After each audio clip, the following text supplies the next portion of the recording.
할렐루야. 오늘도 우리에게 찾아오시는 그 좋은 주님 만나시는 귀한 아름다운 주일 되시기를 주님의 이름으로 축복합니다. 오늘 제가 제목을 좀 재밌게 해봤어요. 무엇이 중요한디? 라고요. 사람에게 정말 중요한 게 무엇이라고 생각을 하십니까? 사람이 살아가면서 가장 중요한 것, 한 걸음 더 나아가서 우리가 그리스도인으로 살아간다고 할 때에 정말 성도에게 중요한 것, 그것이 무엇일까요? 지난 한 주간은 참 복잡했습니다. 한국에서는 한국대로, 미국에서는 미국대로. 미국에서는 현직 대통령이 선거 결과에 대해서 인정할 수 없다고 그러는 가운데 정말 이 미국이라는 나라가 세계적으로 웃음거리가 되어져 버리고 말았고요. 한국에서는 한 기독교 가정에서 입양한 아이를 16개월밖에 안 됐는데 입양한 지는 1년이 채 안 됐고 그 아이가 태어나서 이 세상에서 살아간 지는 채 16개월 남짓 됐는데 이 아이가 학대를 받아서 죽은 것이 아니냐라고 하는 것이 사회적 이슈가 되어졌습니다. 그러나 그들이 더 가십거리에 올랐던 것은 그 가정이 남들이 인정할 만한 그리스도인의 가정이었다라고 하는 것 때문에 더욱 많은 구설수에 오르게 되어졌었던 것 같습니다. 자, 저는 이 기사를 볼 때에 미국의 기사든 한국의 기사든 이 기사들을 보면서 과연 이 사람들, 저들은 자기가 누구라고 생각을 하고 살았느냐 하는 거죠. 내가 적어도 대통령이라고 하는 그 직분에 대한 혹은 내가 크리스찬이라고 하는 그것에 대한 어떤 마음을 가지고 살았을까 하는 거죠. 이 질문을 다시 한번 우리 스스로에게 해본다면 나는 어떤 사람으로 기억되고 나는 어떤 사람으로 인정받는 삶을 살아야 하겠느냐라고 하는 거죠. 죄송하지만 이것은 오늘날 우리 교회도 크게 자유롭지를 못한 것 같습니다. 무슨 뜻이냐면 교회가 욕을 먹습니다. 성도들이 손가락질을 당합니다. 근데 교인들은요, 나랑은 상관이 없어 라고 생각하며 살아가는 것 같은 모습을 보이더라 하는 거죠. 말을 좀 바꿔볼게요. 예수님께 어느 날 세금을 내야 되느냐 말아야 되느냐 하는 문제를 가지고 사람들이 왔습니다. 물론 시험이었겠죠. 그때 누가복음 20장 25절에서 예수님은 이렇게 말씀하셨습니다. 그런즉 가이사의 것은 가이사에게, 하나님의 것은 하나님께 바치라. 만약에 세상법이요, 하나님을 믿지 말아라 그러면 우리는 가만히 있어서는 안 되겠죠. 왜? 하나님을 믿고 안 믿고는 이 세상에서 단순히 몇 년을 더 살고 덜 살고의 문제가 아니라 영생의 문제이기 때문에 그렇습니다. 하지만 우리의 행동으로 말미암아 누군가에게 피해가 갈 수 있다고 한다면 우리는 나름대로 무엇이 더 현명하고 무엇이 더 그리스도인의 그리스도인다움을 나타낼 수 있는 것인지 생각해 보아야 하지 않겠느냐 하는 거죠. 여러분, 오늘 우리 교회가 썩은 거에 대해서, 교회가 물질 만능주의에 휩쓸려 가는 거에 대해서 우리는 과연 얼마만큼의 회개하는 기도를 했습니까? 그러면서 이제는 예배를 드리지 못하는 것에 대해서 저항하겠다고 나가는데, 아니 내 몸에 온갖 오물투성이를 뒤집어 쓰고 나는 예배를 드려야 되겠다라는 것과 무엇이 다르겠느냐 하는 거죠. 저는 사회에서 교회에서 예배를 드리지 않았으면 좋겠다라고 하는 것이 잘했다라는 뜻이 아니라 과연 그리스도인들이 지금 어느 자리에 있으면서 무엇을 바라보고 무엇에 관심을 가지고 거기에 대해서 반응을 하고 있느냐, 그 말씀을 드리는 겁니다. 한 나라의 대통령이 자기가 어디에서 무엇을 해야 되는지, 무슨 말을 해야 되는지, 무슨 결정을 내려야 되는지를 알지 못하면 그 나라뿐만 아니라 주변에 있는 나라까지도 혼돈스러워질 수 있습니다. 그리스도인들도 마찬가지입니다. 그리스도인들이 내가 그리스도인임을 깨닫고 그리스도인으로서 해야 될 말과 그리스도인으로서 살아야 될 그 삶의 모습을 제대로 알지 못한다면 어떤 일이 벌어질까요? 따라서 오늘 우리는 생각해 보아야만 합니다. 무엇이 중요하지? 내가 그리스도인으로 산다고 하면 정말 중요한 것이 무엇일까?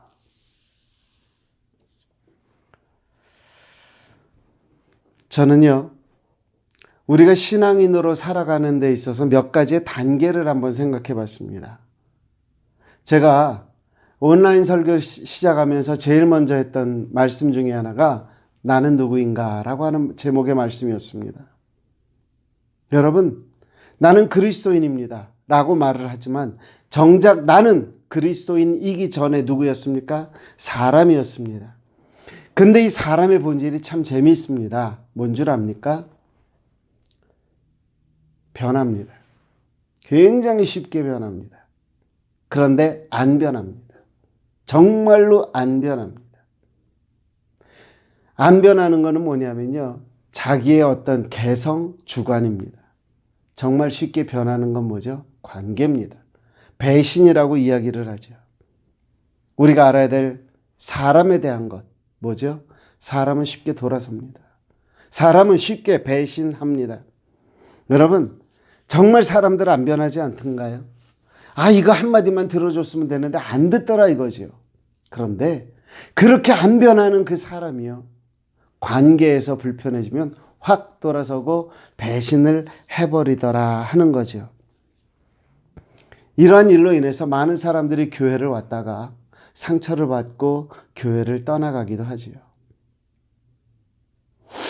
여러분들은 어떤지 모르겠습니다만 저도 교회에서 상처를 받아봤습니다.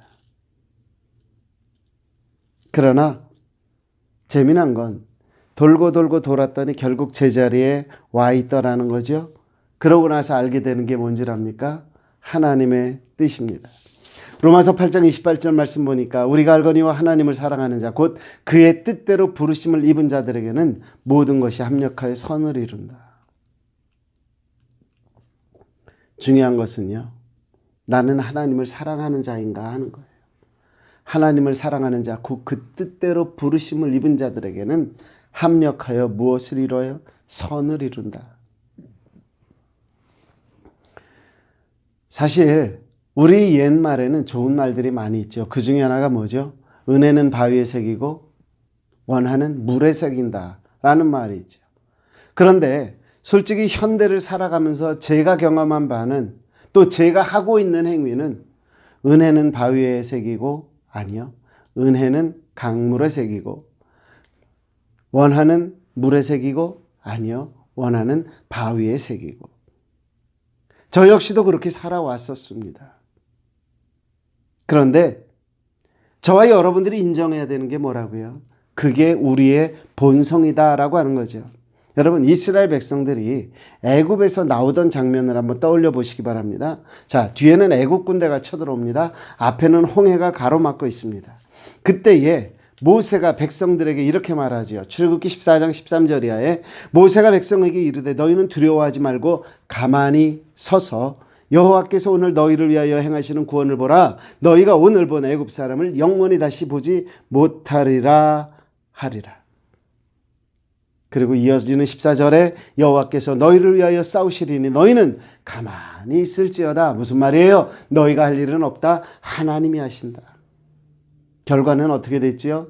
우리가 알고 있는 것처럼 애국 군대가 홍해에 쫓아 들어왔다가 거기서 홍해가 풀어지면서 그 갈라졌던 물들이 다시 합쳐지면서 애국 군대가 그 속에서 수장이 되어졌더라.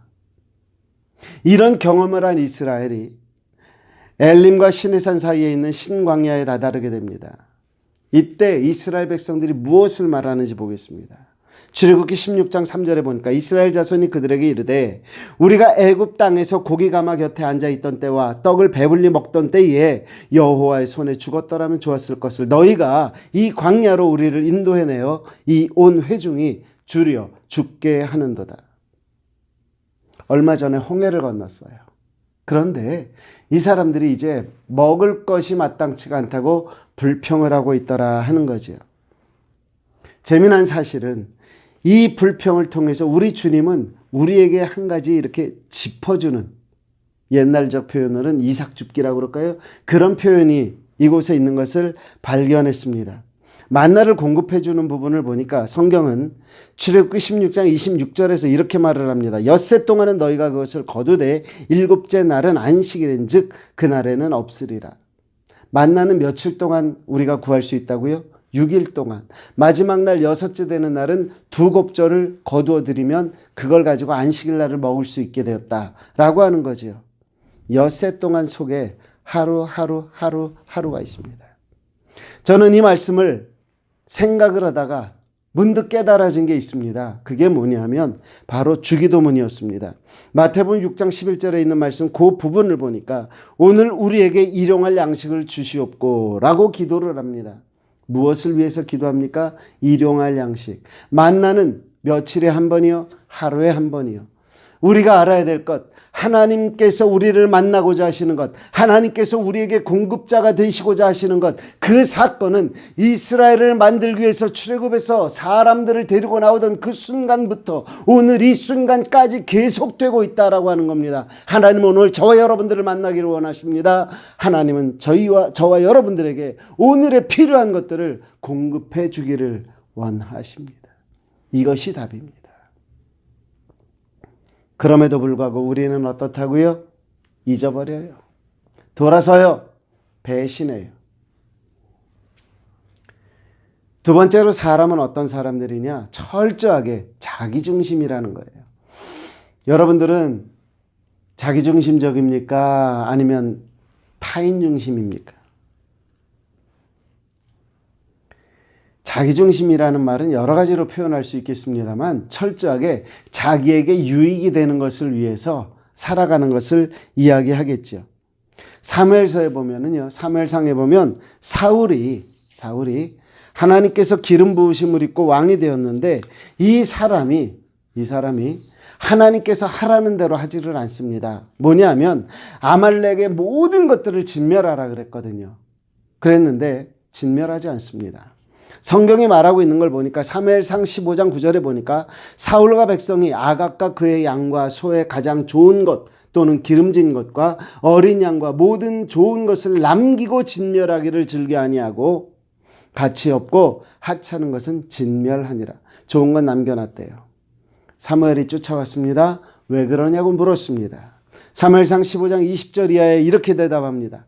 사울이 사무엘에게 이르되 나는 실로 여호와의 목소리를 청종하여 여호와께서 보내신 길로 가서 아말렉 왕 아각을 끌어왔고 아말렉 사람들을 진멸하였으나 다만 백성이 그 마땅히 멸할 것 중에서 가장 좋은 곳으로 길갈에서 당신의 하나님 여호와께 제사하려고 양과 소를 끌어왔나이다 하는지라.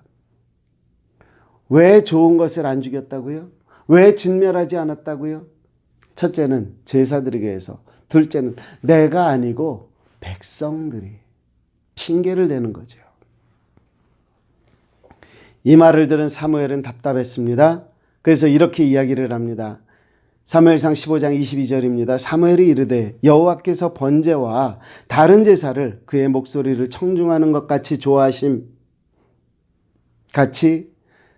좋아하시겠나이까? 다시요. 다른 제사를 그의 목소리를 청종하는 것을 좋아하심 같이 좋아하시겠나이까? 순종이 제사보다 낫고 듣는 것이 수량의 기름보다 낫습니다. 라고 말을 하는 거죠. 우리가 알아야 될 건 이겁니다. 우리의 본성은요, 하나님의 말씀을 듣고 따르는 것보다 내 자신이 원하는 것을 하는 일에 더 쉽게 따라가고 있다라는 거죠. 그렇다고 하면 우리가 하나님을 믿고 신앙인으로 사는 것이 쉽겠습니까? 아니면 내가 믿는다고는 하면서도 내 마음대로 사는 것이 더 쉽겠습니까? 나 중심이라는 얘기는요, 결정적인 순간에 하나님이 원하시는 게 아니라 내가 원하는 대로 한다라고 하는 거죠. 여러분, 우리 신앙인의 모습은 어떻습니까? 아니, 저와 여러분들의 모습은 어떻습니까? 하나님께서 좋은 것을 주실 땐 하하 그러면서 시간이 지나면 그 만족함이 다 사라지고 어떻게 돼요? 하나님한테 쟤는 이런 것도 있는데 왜 나는 없어요? 불평하지 않던가요? 하나님께서 나에게 기적을 베풀어 주셨어요. 여러 가지 일을 해 주셨어요. 그러나 하나님의 말씀에 순종하기보다는 내가 원하는 대로 하게 되지 않더냐 하는 겁니다. 이것이 우리 사람들이라고 하면 그러면 그리스도인들은 뭐가 달라야 되느냐 하는 거죠. 저는 이렇게 말씀드리고 싶어요. 그리스도인들의 삶은 믿음으로 사는 삶이다라고 하는 거죠. 여러분, 그리스도인이 살아가는 데 있어서 가장 필요한 것이 무엇이라고 생각합니까? 러시아의 문호였던 톨스토이는 사람이 무엇으로 살까라는 고민을 하면서 쓴 책 속에서 뭐라고 얘기했죠? 사람이 사는데 꼭 있어야 되는 건 사랑이더라라고 얘기를 했죠. 그러면 그리스도인에게 있어서 꼭 필요한 것은 과연 무엇일까요? 저는 믿음이라고 생각을 합니다. 사도 바울은 믿음을 설명하면서 이런 표현을 했죠. 로마서 1장 17절에 보니까 복음에는 하나님의 의가 나타나서 믿음으로 믿음에 이르게 하나니 기록된 바 오직 의는 믿음으로 말미암아 살리라 함과 같다라고 얘기를 했어요. 여기서 우리가 생각해야 되는 건 과연 누가 의인이 될 수 있겠느냐 하는 부분이에요. 누가 의인이 될 수 있을까요? 기본적으로 성경이 말하고 있는 것은 이 세상에 의인은 있다고 할까요? 없다고 할까요? 예, 없다고 합니다. 로마서 3장 10절 이하에서 사도 바울은 이렇게 얘기를 하죠. 기록된 바 의인은 없나니 하나도 없으며 깨닫는 자도 없고 하나님을 찾는 자도 없고 다 치우쳐 함께 무익하게 되고 선을 행하는 자는 없나니 하나도 없도다 라고 말을 합니다. 그런데 뭐라고 얘기를 해요? 믿음으로 사는 사람을 의인이라고 부른다는 것이죠. 로마서 5장 1절에 있는 말씀 보니까 그러므로 우리가 믿음으로 의롭다 하심을 받았으니 무엇으로요? 믿음으로 의롭다 하심을 받았대요. 우리 예수 그리스도로 말미암아 하나님과 화평을 누리세요. 갈라디아서 3장 24절에 이렇게 말합니다. 이같이 율법이 우리를 그리스도께로 인도하는 초등교사가 되어 우리로 하여금 믿음으로 말미암아 의롭다 함을 얻게 하려 함이라. 믿음으로 말미암아 의롭다 함을 얻게 한다라는 거죠. 이 말씀들을 살펴보면 우리가 확실하게 알 수 있는 게 있습니다. 믿음과 의라고 하는 건 분리될 수가 있다 없다 없습니다. 의인이 되기 위해서는 믿음이 있어야 되고요. 믿음이 있는 사람을 의인이라고 부른다라고 성경이 말하고 있습니다. 여기서 우리가 한 가지 기억해야 될 것이 있습니다. 야고보 사도의 말입니다. 야고보서 2장 18절 어떤 사람은 말하기를 너는 믿음이 있고 나는 행함이 있으니 행함이 없는 내 믿음을 내게 보이라. 나는 행함으로 내 믿음을 내게 보이리라. 어떤 사람은 믿음이 있대요. 근데 행함이 없대요. 어떤 사람은 그냥 행해요. 근데 그 행하는 것을 보면 그 사람이 믿는 사람인 줄 알겠더라. 그러면서 야고보 사도가 우리가 잘 알고 있는 말씀 2장 26절에 이렇게 말하죠. 영혼 없는 몸이 죽은 것 같이 행함이 없는 믿음은 죽은 것이다. 즉 믿음으로 말미암아 의인이 되는데 믿음으로 말미암아 되어진 의인은 그 믿음에 걸맞는 행위가 보여지고 나타나게 돼 있다라고 하는 거죠. 믿음은 우리가 원하는 길을 가게 하는 것이 아니라 하나님의 뜻에 맞는 길을 가게 합니다. 믿으십니까? 아까 제가 앞서서 말씀드렸잖아요. 우리는 하나님을 믿고 싶어요. 그리스도인이 되고 싶어요. 그러나 우리의 본성은 철저하게 자기중심적이다. 이기적이다. 그래서 하나님의 뜻과 나의 뜻이 겹칠 때는 누구의 뜻을 따른다? 내 뜻을 따른다. 그런 때가 많아요. 그런데 정말 내가 그리스도인이면 어떻게 되겠느냐는 거죠. 하나님의 뜻을 따르지 않겠느냐는 거죠. 그리스도인이라는 말은 사도행전 11장에 처음 나옵니다. 사도행전 11장 26절에 있는 말씀 보면 안디옥에 데리고 와서 둘이 교회에 1년간 모여 있어 큰 무리를 가르쳤고 제자들이 안디옥에서 비로소 그리스도인이라 일컬음을 받게 되었더라 그랬습니다. 여러분, 말씀을 배웠기 때문에 그리스도인이 된 게 아닙니다. 말씀을 배웠는데 그 말씀대로 살았기 때문에, 말씀대로 살았다는 말은 뭐죠? 하나님의 뜻대로 살았기 때문에, 믿음으로 살았기 때문에 그들은 그리스도인이라 하는 이름을 얻게 되었다라고 하는 거죠. 우리가 분명히 알아야 될 것은 행위가 우리를 그리스도인됨에 인정받게 만든다라고 하는 거죠. 그런데 참 요게 묘한 것이 있습니다. 뭐냐면 행위 때문에 그리스도인으로 인정을 받을까요? 아니면 그리스도인이기 때문에 그런 행위를 하는 걸까요? 애매하지요? 저는 이렇게 표현해 드리고 싶어요. 그리스도인처럼 행동하지 말고 그리스도인이 되십시오. 그리스도인처럼 행동하는 것 가식입니다. 그러나 그리스도인이 된다면 그 사람은 그리스도인의 행동을 할 수밖에 없지 않겠느냐 하는 거죠. 그런 면에서 배신하기 좋아하는 나 중심적인 이기주의적인 내 모습에서 과연 나는 믿음으로 말미암아 의로워지고 정말 주님이 원하시는 그 삶을 가겠다고 결단하는 내 행위에서 내 삶에서 그리스도인됨이 나타나는 진정한 그리스도인인가? 우리가 한번 돌아봐야 되지 않겠느냐 하는 거죠. 그러면 저는 다시 한번 여기서 동일한 질문을 분명하게 다시 해보겠습니다. 그리스도인처럼이 아닌 그리스도인으로 산다는 것은 과연 그럼 무엇일까요? 말씀드렸어요. 행위로 나타나는 것, 믿음으로 행하는 것.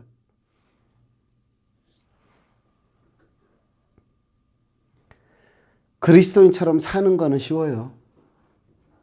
그리스도인으로 사는 게 힘든 거죠. 꽤 오래됐는데 이제 한국에 갈 일이 있어서 한국을 가는 중이었습니다. 그때 이제 또 제 아내가 동행을 해야 될 상황이어서 같이 이제 한국을 가는데 제가 이제 일어나서 화장실을 쓰려고 나왔는데 어떤 그 중년의 그 자매님이 저를 딱 보시더니 저 죄송하지만 혹시 목사님이세요? 이러고 물어보시더라고요. 그래서 예, 그렇습니다. 라고 얘기를 했습니다. 그랬더니 명함을 하나 주시더라고요. 그러면서 저는 남대문에서 그 의류 비즈니스를 하는 사람입니다. 목사님 방문하실 시간이 되시면 한번 들려주세요. 그러시더라고요. 저는 그분의 얼굴도 기억하지 못하고 이름도 기억하지 못하고 또 제가 거기를 들려본 적도 없습니다. 그런데 제가 그 이야기를 들은 이후에 가끔 제가 저를 쳐다보면서 거울을 보면서 남들이 볼 때 너를 목사로 봐 라고 이야기를 하곤 했습니다. 최면을 거는 거죠. 자, 남들이 볼 때의 목사같이 보여. 그 말하고요. 내가 목사인 것과 반드시 일치하진 않아요. 왜? 껍데기는 목사 같은데 제 속아지는, 제 속사람은 목사 아닌 정말 아주 나쁜 인성을 가진 그런 사람일 수도 있잖아요. 보여지는 게 다가 아닐 수 있단 말이죠. 목사처럼 행동하긴 쉬워요. 그러나 정말 그 속 깊숙이 하나님을 두려워하는 하나님의 종의 모습으로 사는 건 처럼 사는 것과는 다르다라는 얘기예요. 또 한 번은 한국에서 이제 버스를 타고 어디를 가는 중이었습니다. 근데 갑자기 앞에 있던 여학생이 벌떡 일어나는 거예요. 앉아있던 여학생이. 그러면서 앉으세요 그러더라고요. 그래서 깜짝 놀래가지고 저는 또 저대로 아유 무슨 소리냐고 앉으라고 괜찮다고. 그런데 그 자매가 벌떡 일어나가지고 저한테 앉으세요라고 했던 말이 떠나질 않았네요. 집에 와서 거울을 봤습니다. 여기저기 검버섯이 피었고 그런 저의 모습을 보면서 내가 할아버지 같았구나 라는 생각을 했습니다. 제가 왜 이 말씀 드리는지 아세요? 나의 모습이 보여지는 것과는 내가 생각하는 모습과 다를 수 있다는 거예요. 나는 이럴 것이다 라고 생각을 하지만 나의 보여지는 모습은 그렇지 않을 수 있어요. 그렇다고 보여지는 게 정말 중요하다는 건 아니에요. 보여지는 것보다 더 중요한 건 뭐죠? To be. 그 존재가 되는 것이 더 소중한 거겠지요. 베드로 사도는요, 저와 여러분들에게 이렇게 말했습니다. 베드로전서 2장 9절에 있는 말씀 보니까 그러나 너희는 택하신 족속이요 왕 같은 제사장들이요 거룩한 나라요 그의 소유가 된 백성이니 이는 너희를 어두운 데서 불러내어 그의 기이한 빛에 들어가게 하신 이의 아름다운 덕을 선포하게 하려 하심이라. 택하신 족속, 왕 같은 제사장이라고 얘기했어요. 그런데 베드로가 이렇게 말을 했지만 이전에 예수님께서 우리에게 주신 경고의 말씀도 있단 말이죠. 마태복음 7장 22절 23절에 보니까 그날에 많은 사람이 나더러 이르되 주여 주여 우리가 주의 이름으로 선지자 노릇하며 주의 이름으로 귀신을 쫓아내며 주의 이름으로 많은 권능을 행하지 아니하였나이까 하리니 그때에 내가 그들에게 밝히 말하되 내가 너희를 도무지 알지 못하니 불법을 행하는 자들아 내게서 떠나가라 라고 말씀하시겠다 그랬거든요. 여러분, 우리가 진정한 그리스도인으로 살아간다는 것은 그럼 무엇이겠느냐라는 거예요. 내가 그리스도인이 된다는 것이 과연 무엇이냐라는 거예요. 한 가지로만 말씀드릴게요. 그리스도를 본받는 삶을 사는 것. 그것이 그리스도인의 삶입니다. 사도 바울은 우리에게 그의 삶이 무엇을 본받는 삶이었는지를 분명하게 말씀합니다. 고린도전서 11장 1절에 있는 말씀. 내가 그리스도를 본받는 자가 된 것 같이 누구를 본받아요? 그리스도를 본받아요. 진정한 그리스도인은요, 그리스도를 본받고 살아가는 사람이 진정한 그리스도인인 거죠. 사도 바울의 모습을 보면 확실히 알 수 있어요. 사도 바울이 가이사랴에서 감옥에 들어가서 잡혀있는 상황이 되었습니다. 그리고 거기서 풀려났을 때에 많은 사람들이 사도 바울을 붙잡고 이야기를 합니다. 바울 사도요, 예루살렘으로 가지 마십시오. 거기를 가면 당신은 죽습니다. 심지어 예언하는 딸들이 와서 이야기를 합니다. 사도 바울이요, 당신은 가면 죽습니다. 그때에 사도 바울이 이렇게 대답을 합니다. 사도행전 21장 13절에 있는 말씀 보면 바울이 대답하되 여러분이 어찌하여 내 마음을 상하게 하느냐. 나는 주 예수의 이름을 위하여 결박당할 뿐 아니라 예루살렘에서 죽을 것도 각오하였느니라. 가면 죽는 거 다 안다는 거예요. 그런데 그게 하나님의 뜻이라는 거예요. 당신들이 나를 붙잡고 가지 말라고 하는 것 분명히 맞는 말이고 그럴 수도 있어요. 그러나 그게 하나님의 뜻은 아니다라는 거죠. 예수님도 이런 적이 있죠. 너희는 나를 누구라 하느냐 했죠. 그러고 나서 제자들에게 말을 합니다. 내가 이제 얼마 있다가 죽을 거다. 고난을 당할 거다. 그때 베드로가 그 앞을 막습니다. 그런 일이 일어날 수 없습니다. 마태복음 16장 23절 예수님의 대답입니다. 예수께서 돌이키시며 베드로에게 이르시되 사탄아 내 뒤로 물러가라. 너는 나를 넘어지게 하는 자로다. 내가 하나님의 일을 생각하지 아니하고 도리어 사람의 일을 생각한다.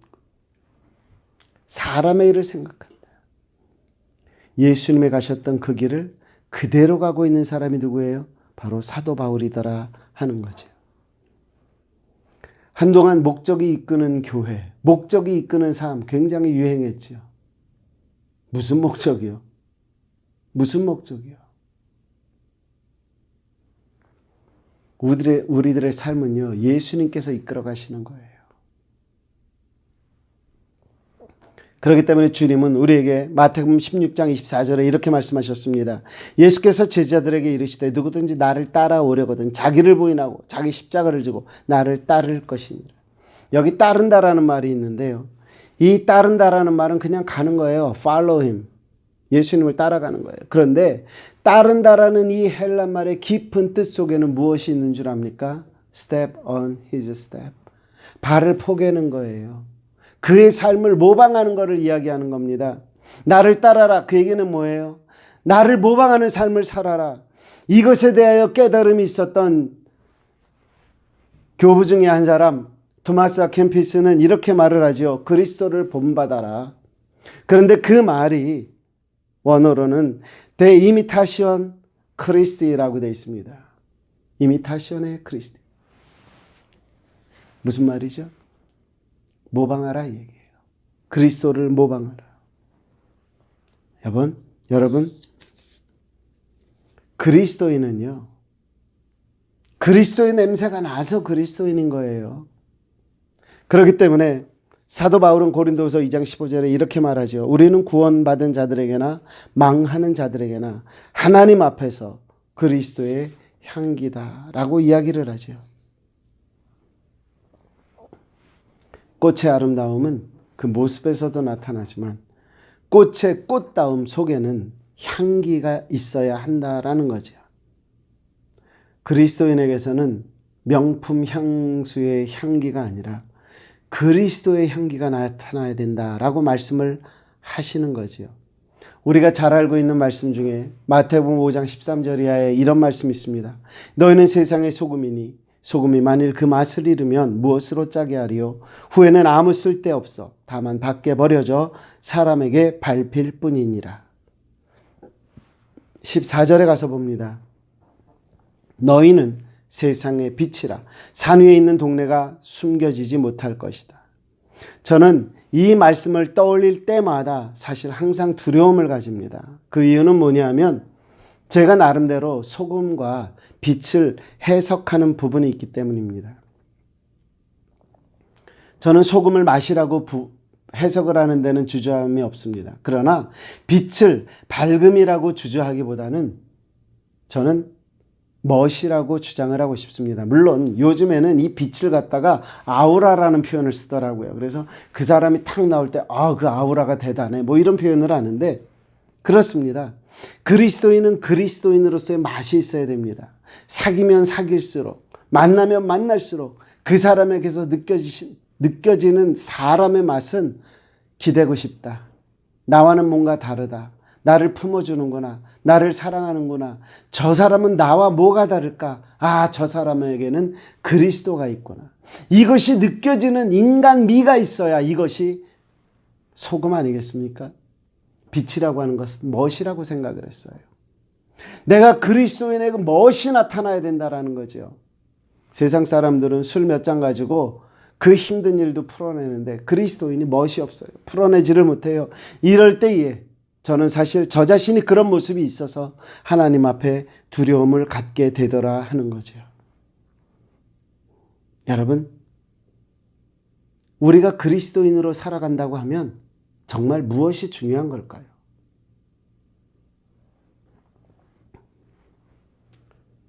배신합니다. 철저하게 이기주의적이고 자기중심적입니다. 저와 여러분들은 그걸 인정해야 돼요. 좋을 땐 좋다가 꼴 보기 싫으면 돌아서는 나 인정해야지요. 그러면 우리는 그리스도인이 되어져야 되는데 그리스도인이 이런 사람도 그리스도인이 될 수 있느냐? 예, 될 수 있어요. 어떻게 해요? 믿음으로 말미암아. 이 세상에 의인은 어차피 없다네요. 다행이죠. 그런데 의인이 될 수 있는 방법은 있대요. 뭐예요? 믿음이에요. 이 믿음이 있다라고 하는 것은 어떻게 우리가 드러낼 수 있느냐? 삶으로 드러내는 거예요. 그리스도인처럼 사는 것이 아니라 그리스도인이 되어서 사는 것. 이것이 진정한 그리스도인의 모습이다라고 하는 거죠.